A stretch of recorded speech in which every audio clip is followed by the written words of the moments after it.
मङ्सिर 4 गते हुने निर्वाचनका लागि उम्मेदवारी दर्ता भएसँगै दल र उम्मेदवारहरूबीच कहाँ कसको पल्ला भारी लेखाजोखा सुरु भइसकेको छ। कान्तिपुर समाचारमा आज जसरी पनि चुनाव जित्ने दाउपेचले दलहरूमा हराउँदैछ विधि पद्धति र नैतिक मूल्य मान्यता। मानसिक स्वास्थ्य समस्या नलुकाउन चिकित्सकको सुझाव अनि काठमाडौँमा मनाइयो कहीँ नभएको हाँडी गाउँको जात्रा। अन्तर्राष्ट्रियमा युक्रेनको राजधानी कियवमा श्रृङ्खलाबद्ध रुसी क्षेप्यास्त्र आक्रमण र खेलकुदमा 9औं राष्ट्रिय खेलकुद अन्तर्गत महिला क्रिकेटको डेब्यू खेलमै नेपाल पुलिस क्लबको जित लगायतका सामग्री। नमस्कार, अब मुख्य समाचार। प्रधानमन्त्री देउवाकै उम्मेदवारी रद्द गर्न माग गर्दै निर्वाचन आयोगमा उजुरी। भ्रष्टाचार र फौजदारी अभियोग लागेका व्यक्ति समेत मैदानमा, आयोगले थाल्यो छानबिन। राजनीतिक दलहरूमा वैचारिक विचलन, नीति र सिद्धान्त भन्दा जसरी पनि चुनाव जित्ने रणनीतिले आन्तरिक लोकतन्त्र कमजोर। भत्ता खाने उमेरमा नेतालाई सत्ताकै लोभ। हुम्ला, मुगु र कालीकोटमा पहिरोमा पुरिएर 16 जनाको मृत्यु। मलामी गएका 13 जना अझै बेपत्ता।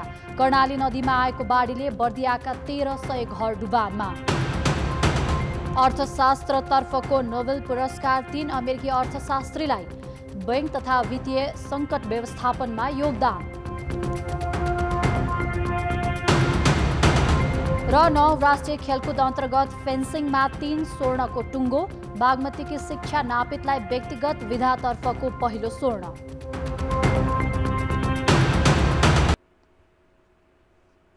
नेपाली काङ्ग्रेसका सभापति समेत रहेका प्रधानमन्त्री शेरबहादुर देउवाको उम्मेदवारी खारेजीको माग गर्दै मुख्य निर्वाचन अधिकृतको कार्यालय डडेलधुरामा उजुरी परेको छ।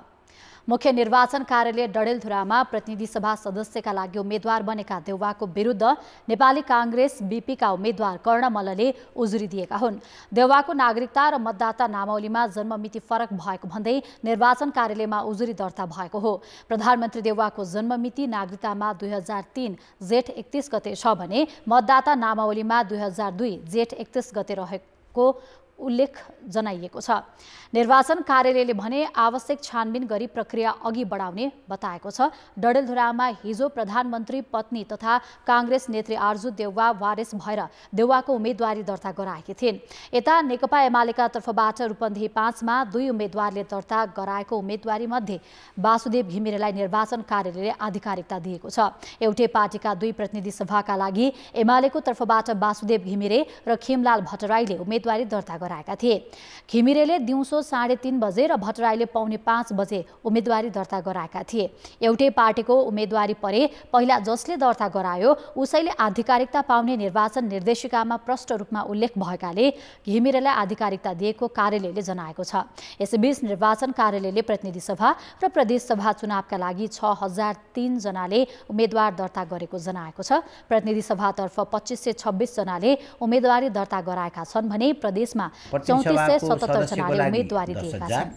र प्रदेश सभाको सदस्यको लागि 5000 छ भने महिला, दलित, जनजाति र अल्पसङ्ख्यकको हकमा त्यसमा 50% छुट छ। अब यसरी हिसाब गर्दा यो सङ्ख्यालाई हामीले हिसाब गर्दाखेरि करिब 39 करोड धरौटी जम्मा भएको देखिन्छ। आयोगले उम्मेदवारमाथि भोलिसम्म मनोनयन पत्र र उजुरीमाथि जाँचबुझ गरी निर्णय गर्नेछ।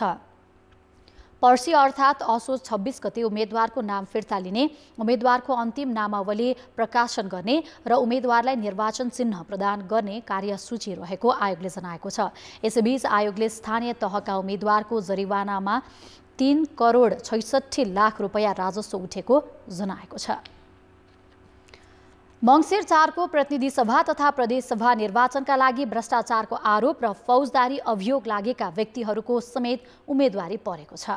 2072 सालमा कैलालीको टिकापुरमा भएको हिंसात्मक घटनामा 2 वर्षीय बालक सहित 7 प्रहरीको हत्या अभियोगमा जन्मकैद सुनाइएका रेशम चौधरीले बर्दिया 2 बाट र सोही घटनामा दोषी ठहर लक्ष्मण थारूले कैलाली 3 बाट प्रतिनिधि सभाका लागि उम्मेदवारी दिएका छन्। 2074 मा फरार सूचीमै रहेका बेला उम्मेदवारी दिएर निर्वाचित भएका चौधरी यसपटक दोषी ठहर भएर सजाय भुक्तान गरिरहेका छन्। यस्तै काङ्ग्रेस कार्यकर्तामाथि आक्रमण गरेको कसुरमा फरार रहेका डिभी लामा तामाङले सिन्धुपाल्चोक 1 को कबाट प्रदेश सभामा उम्मेदवारी दिएका छन्। उता सशस्त्र प्रहरी बलका नायब निरीक्षकको हत्या आरोप लागेका लक्ष्मी महतो महोत्तरी 1 बाट प्रतिनिधि सभामा उम्मेदवार बनेका छन्। निर्वाचन सम्बन्धी ऐनले फौजदारी अभियोगमा सजाय तोकिएकाहरूलाई उम्मेदवार बन्न रोक लगाए पनि मुद्दाको फैसला नभएकाहरूलाई उम्मेदवार नै बन्न नरोकेको निर्वाचन आयोगले जनाएको छ। तर त्यही व्यक्ति निर्वाचित भए सार्वजनिक पद धारण गर्ने भएकाले निर्वाचन सम्बन्धी कानुनले त्यस्तो अवस्था जो मुद्दा अन्तिम भइसकेको छैन भने उम्मेदवारी दिनलाई निर्वाचन सम्बन्धी कानुनले रोक लगाएको अवस्था छैन।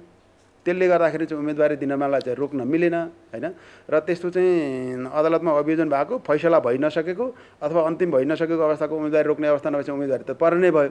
र त्यसपछि त्यस्तो किसिमका व्यक्तिहरू निर्वाचित हुनुभयो भने जब उहाँले सार्वजनिक पद धारण गरेको जिम्मेवारी प्राप्त गर्नुहुन्छ त्यो कुरालाई चाहिँ अख्तियार दुरुपयोग अनुसन्धान आयोग ऐन र भ्रष्टाचार निवारण आकर्षित हुन्छ। त्यो आधारले चाहिँ जिम्मेवारी सम्पादन गर्न नपाउने भन्ने व्यवस्था हो त्यो। यसपटक भ्रष्टाचारको आरोप लागेका विजय कक्षादार र गोविन्दराज जोशीले समेत प्रतिनिधि सभाका लागि मनोनयन दर्ता गराएका छन्। मनोनयन दर्ता गराएका विरुद्ध उजुरी दिन सकिनेछ। मङ्सिर 4 मा हुने प्रतिनिधि सभा तथा प्रदेश सभा निर्वाचनका लागि उम्मेदवारी दिएर दलहरू चुनावी मैदानमा उत्रिसकेका छन्। तर सबैजसो दल र तिनका नेताहरूले नीति, सिद्धान्त र विचार भन्दा पनि जित्नै पर्ने मनसायले गठबन्धन र तालमेलका साथ उम्मेदवारी दिएका छन्। चुनावी मुद्दा कसैको पनि प्राथमिकतामा परेको छैन। जसरी पनि जित्नै पर्ने ध्याउनामा रहेका दलहरूले सिद्धान्त, नीति र विचार विपरीत फरक धारसँग गठजोड गरिरहेका छन्। नागरिकता विधेयकको समर्थन गर्दै आएको जसपा र विरोधमा रहेको एमाले तालमेलमा चुनाव लड्दैछन्।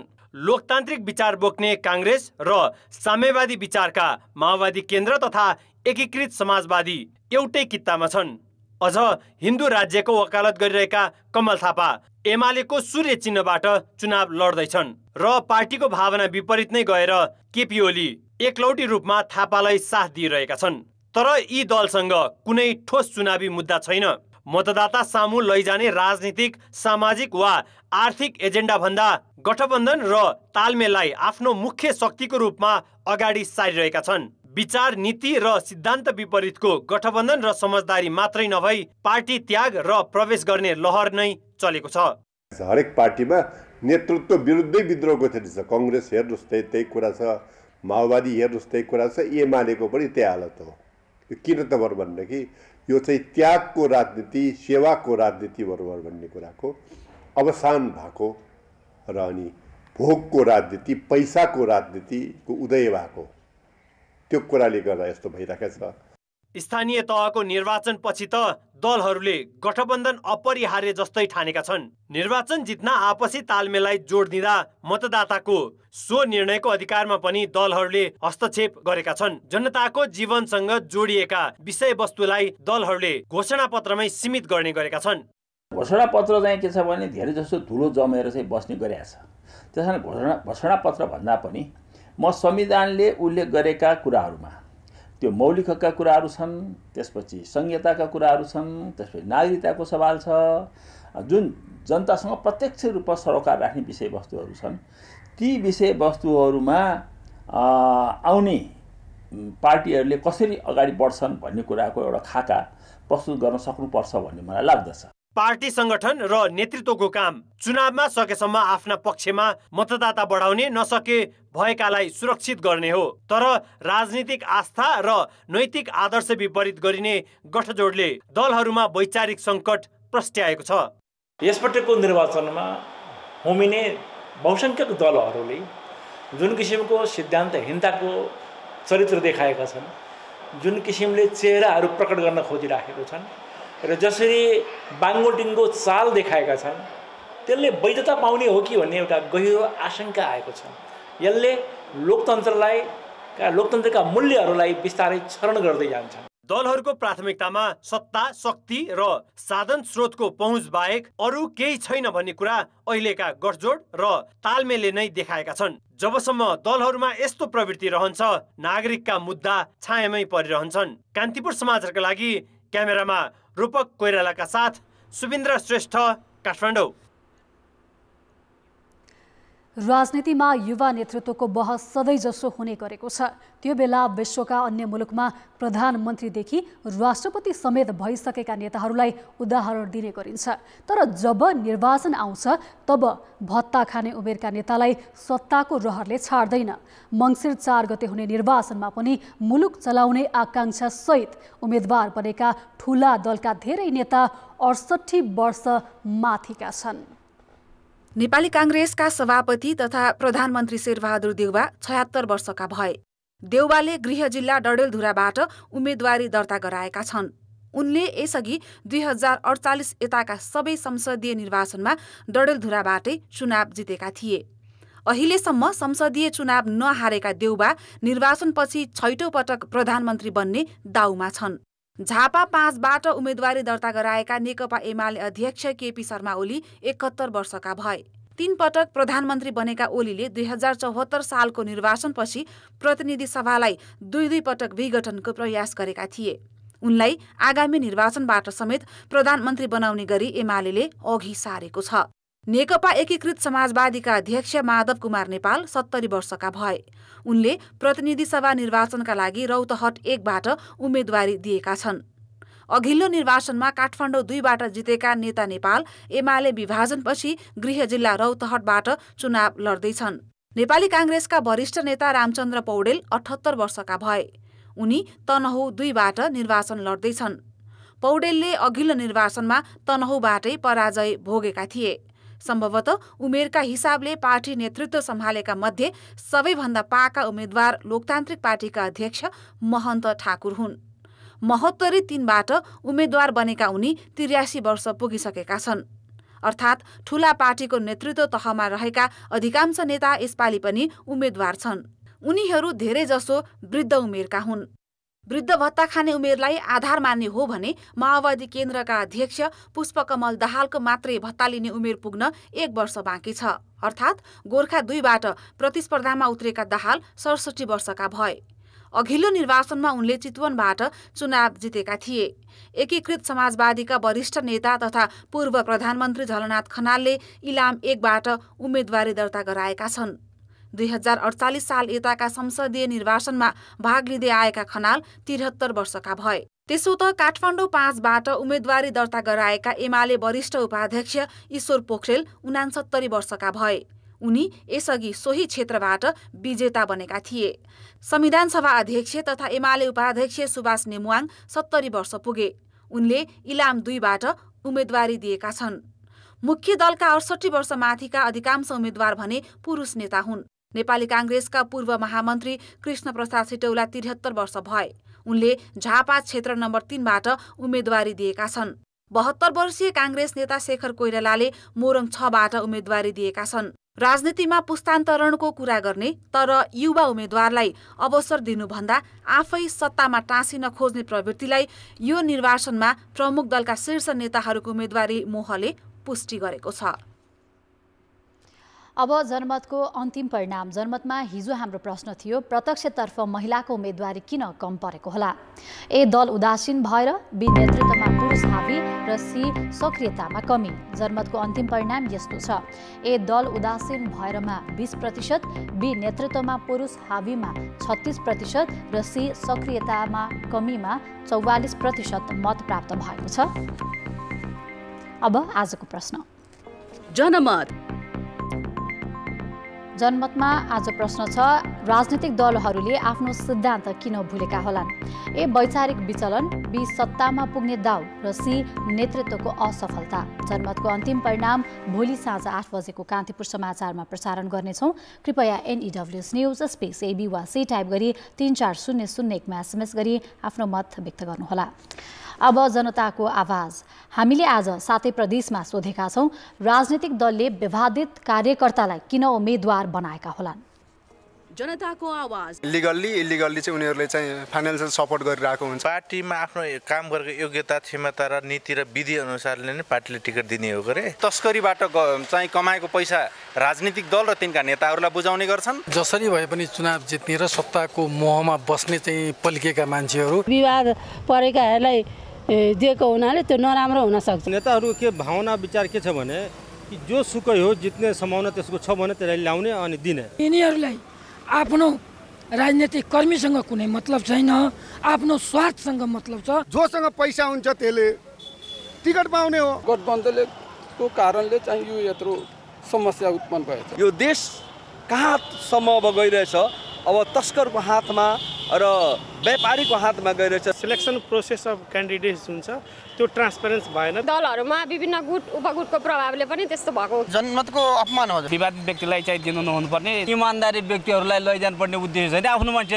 लग्यो भयो जुसुकै हिसाबले पनि आफ्नो मान्छे लैजानु पर्ने। पब्लिकहरुमा गएर खर्च गर्न सक्ने हिसाबले जोखेर उनीहरूलाई चाहिँ टिकट दिएको जस्तो मलाई लाग्छ। नियम कानुन बनाउन त राम्रो मान्छे आउनु पर्यो। राज्य सञ्चालन गर्नलाई नीति बनाउने हो। नीति बनाउनको लागि राम्रा मान्छे जानुपर्छ। त्यसले देशको भलो गर्दैन। प्रजातन्त्रको धज्जी उडाएको हो। पैसा दिएर टिकट पाइरहेछ।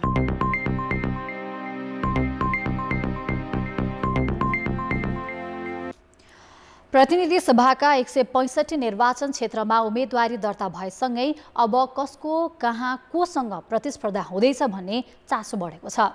सत्ता पक्ष र प्रमुख प्रतिपक्ष बीच आफ्नै गठबन्धन भएकोले पनि मङ्सिर 4 को चुनावलाई दुई ध्रुवको समीकरण रोचक हुने देखिन्छ। अझ कतिपय क्षेत्रमा चर्चित पात्र, पूर्व सहकर्मी र वर्षौं सत्ताको स्वाद लिएका पाका नेतासँग युवा तथा पढे लेखेका पुस्ताबीच प्रतिस्पर्धा हुँदैछ। काठमाडौँ 1 मा पछिल्लो 3 निर्वाचनमा नेपाली काङ्ग्रेसका नेता प्रकाशमान सिंहले चुनाव जित्दै आएका छन्। अहिले पनि सत्ता गठबन्धनका सिंह नै उम्मेद्वार छन्। उनले एमालेका युवा नेता किरण पौडेल, राप्रपाबाट रविन्द्र मिश्र, प्रहरीका पूर्व डिआइजी रमेश खरेल लगायतसँग प्रतिस्पर्धा गर्नुपर्नेछ।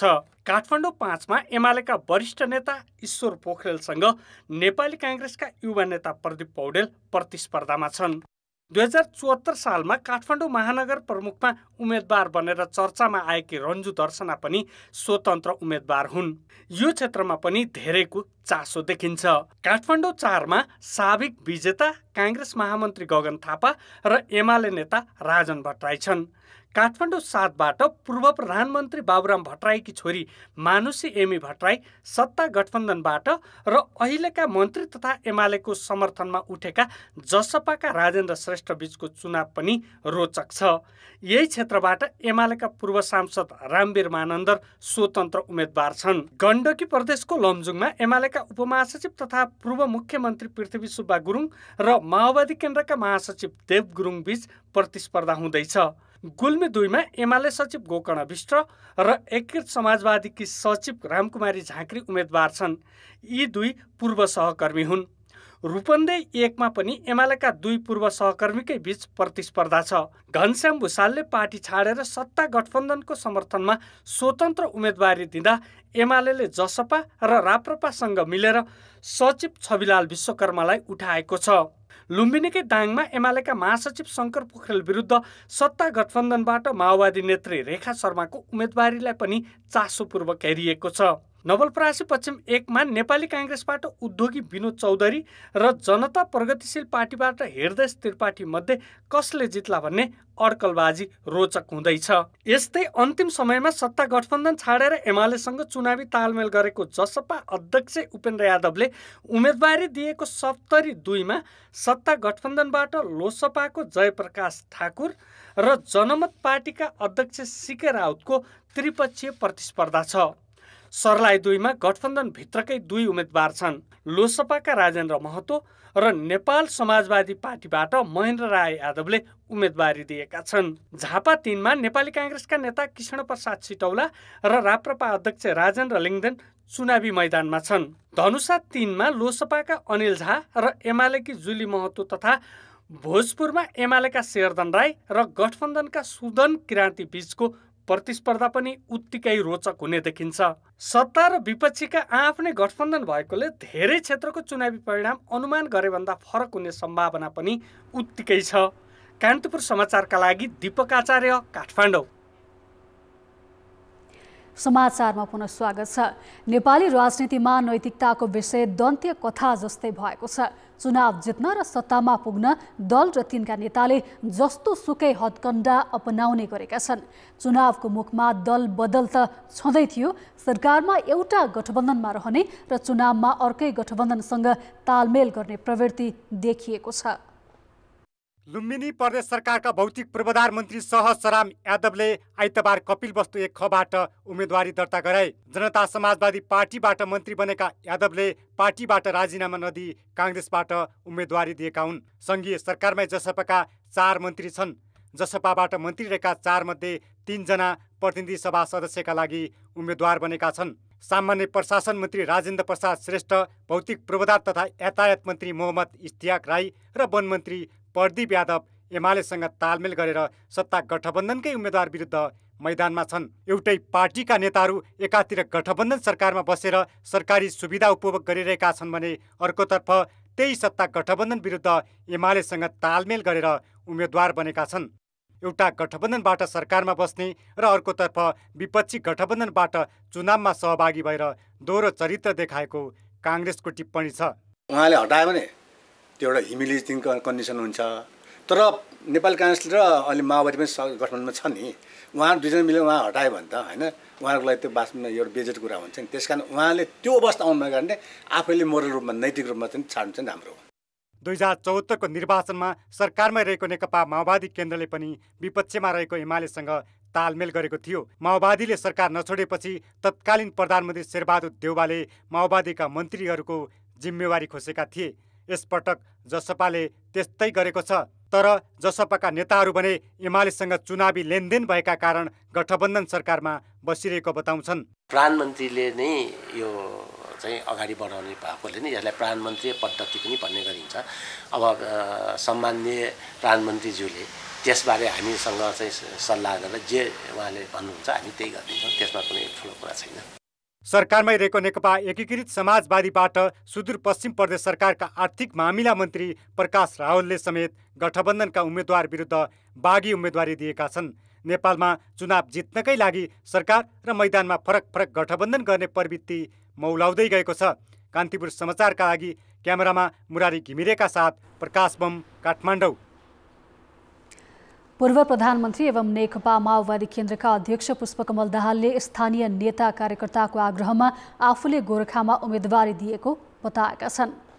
गोरखा संवाददाता भीमलाल श्रेष्ठसँग कुरा गर्दै अध्यक्ष दाहालले फरक फरक ठाउँमा उम्मेदवार बन्ने आफ्नो विशेषता भएको बताए।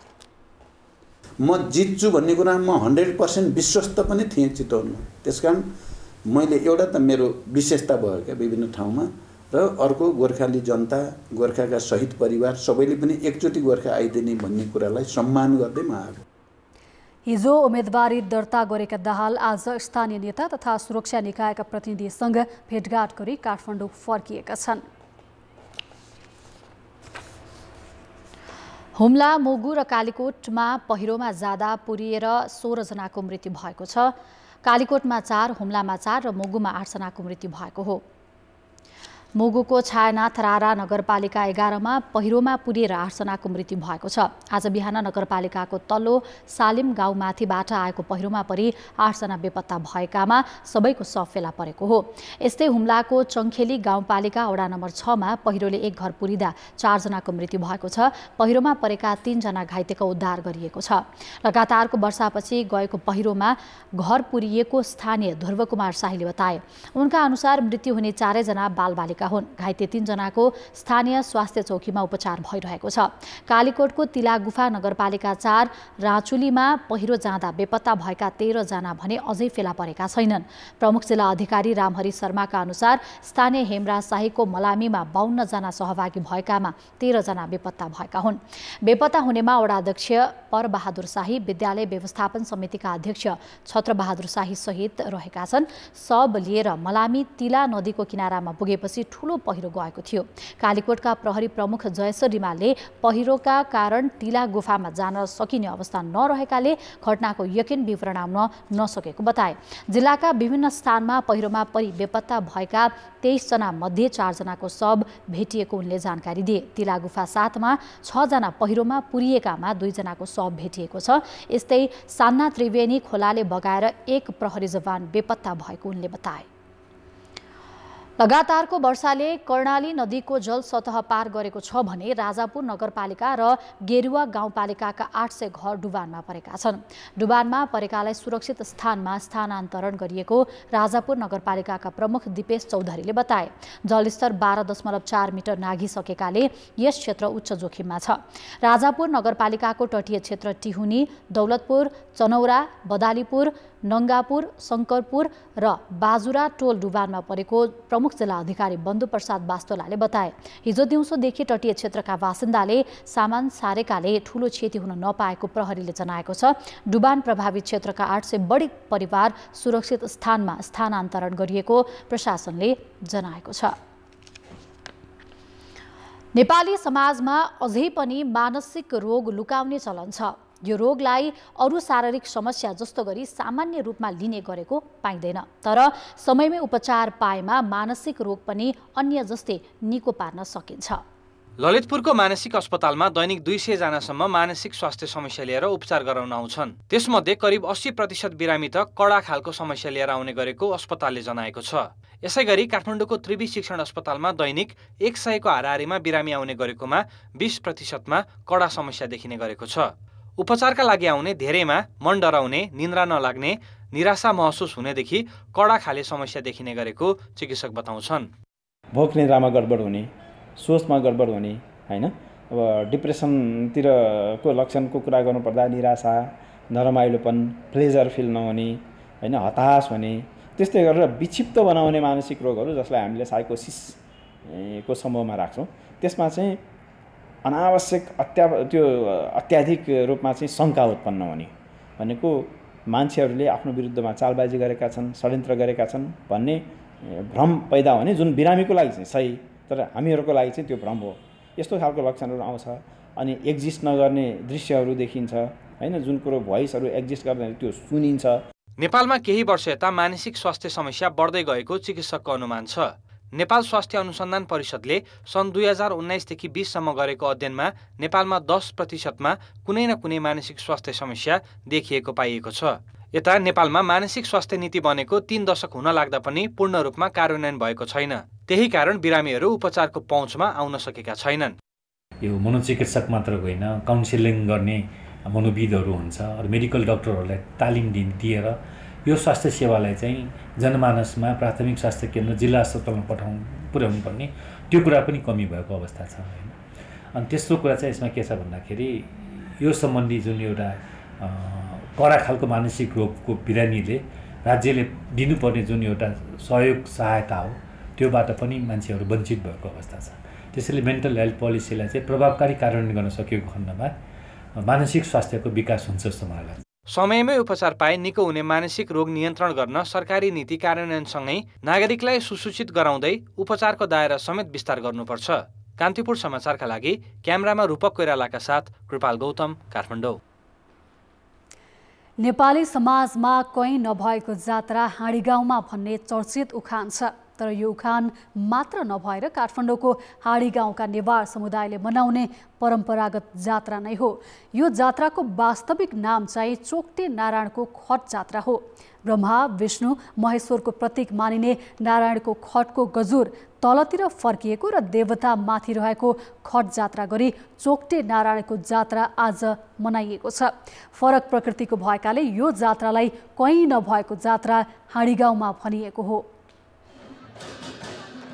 सामान्यतया धार्मिक जात्रा पर्वमा देवी देवताको खतको गजुर माथि राखिएको हुन्छ। तर काठमाडौँको हाँडीगाउँमा मनाइने चोकटे नारायणको जात्रामा भने ठिक उल्टो, देवताको खतको गजुर तलतिर फर्किएको र देवतालाई माथितिर राखिएको हुन्छ। ब्रह्मा, विष्णु र महेश्वरको प्यागोडा शैलीमा बनाइएको खत, मैनको फुलले सजाएर बनाएको चोकटे नारायणको खत जात्रालाई कहीँ नभएको जात्रा हाँडीगाउँमा भन्ने प्रचलन छ। यो खतलाई टोल टोलमा घुमाएर जात्रा मनाइन्छ।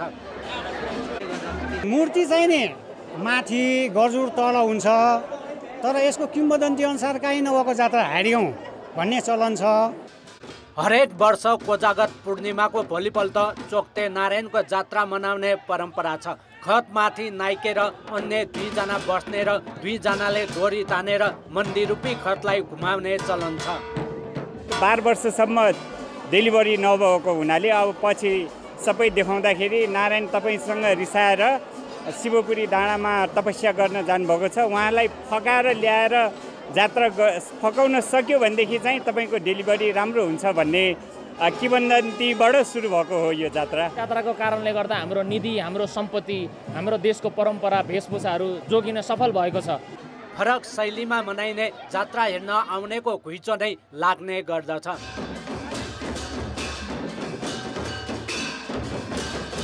कहीँ नभएको जात्रा हादीगाउँमा भने नेपाली उखान छ।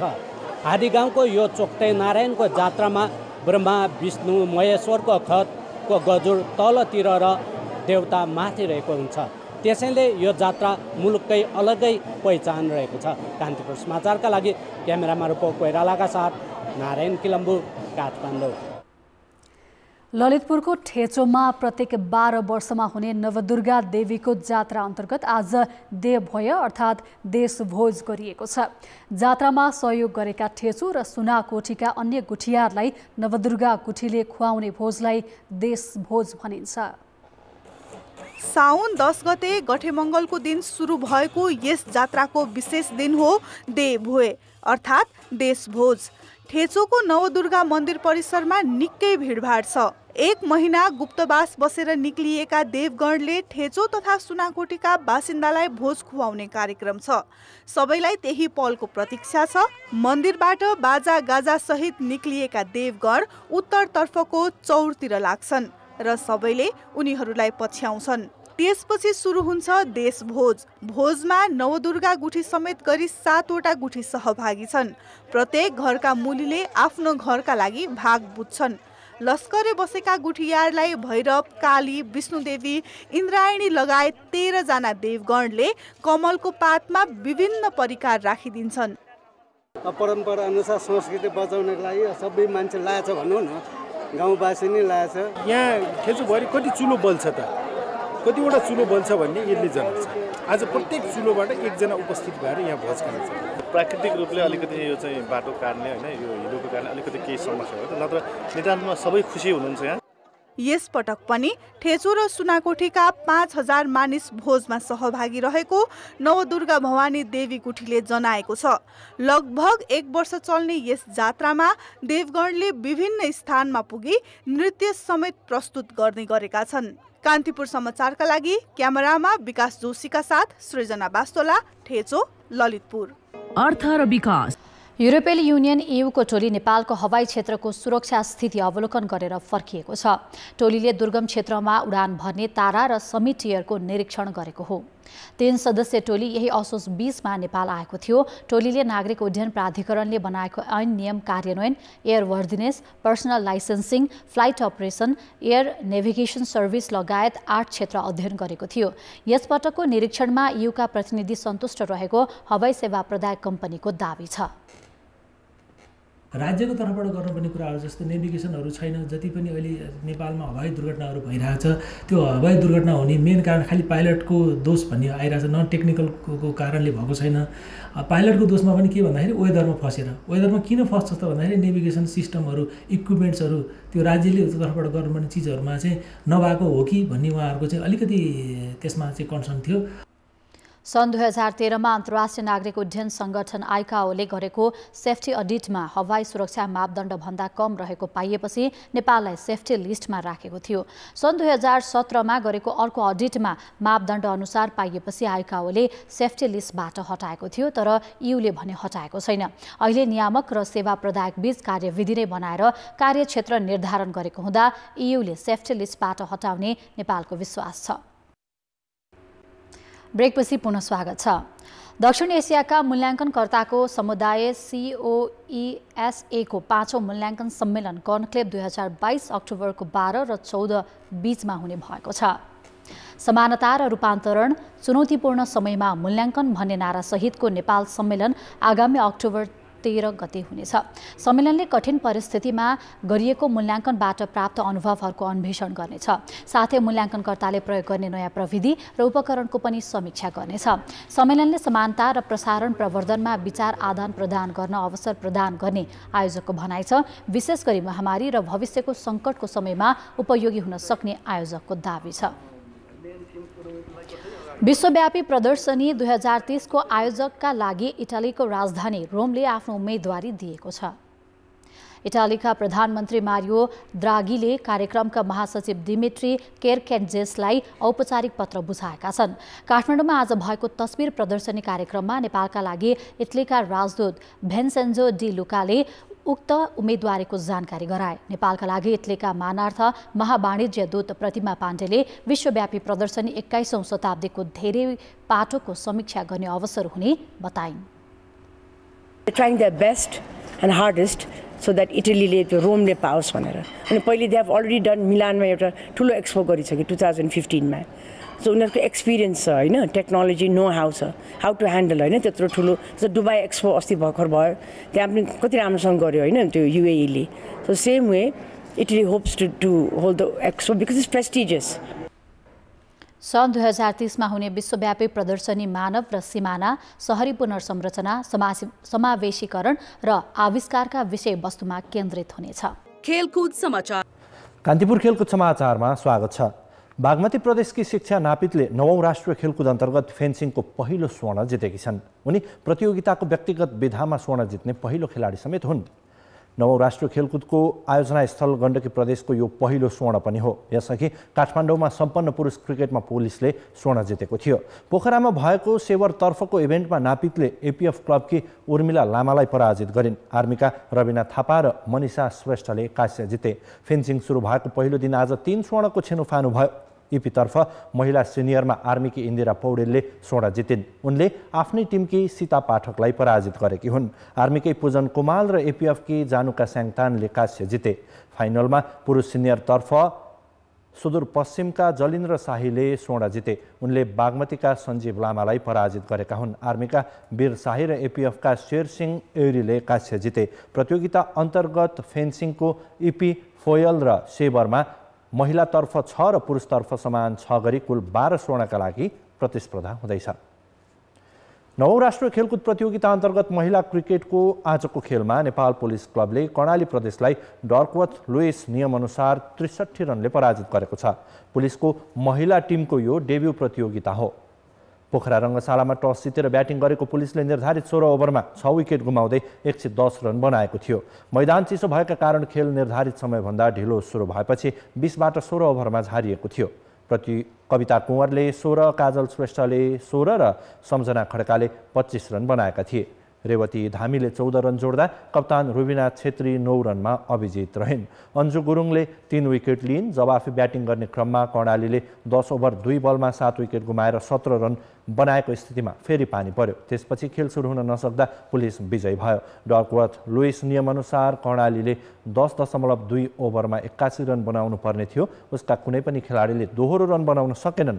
5 ब्याटर 0 रनमा पेभिलियन फर्किए। दीक्षा पुरीले बनाएको अभिजित 7 रन सर्वाधिक बन्न पुग्यो। शबनम राई, सङ्गीता राई, कविता जोशी, ऐश्वर्य विष्ट र हिरणमयी रोयले 1-1 विकेट लिए। पुलिसले पहिलो पटक क्रिकेटको महिला टिम बनाएर 9औं राष्ट्रिय खेलकुद प्रतियोगितामा सहभागिता जनाएको हो। प्रदेश 1 र लुम्बिनी प्रदेशबीच आजै हुने भनिएको दोस्रो खेल भने वर्षाका कारण टस समेत नभई स्थगित भयो।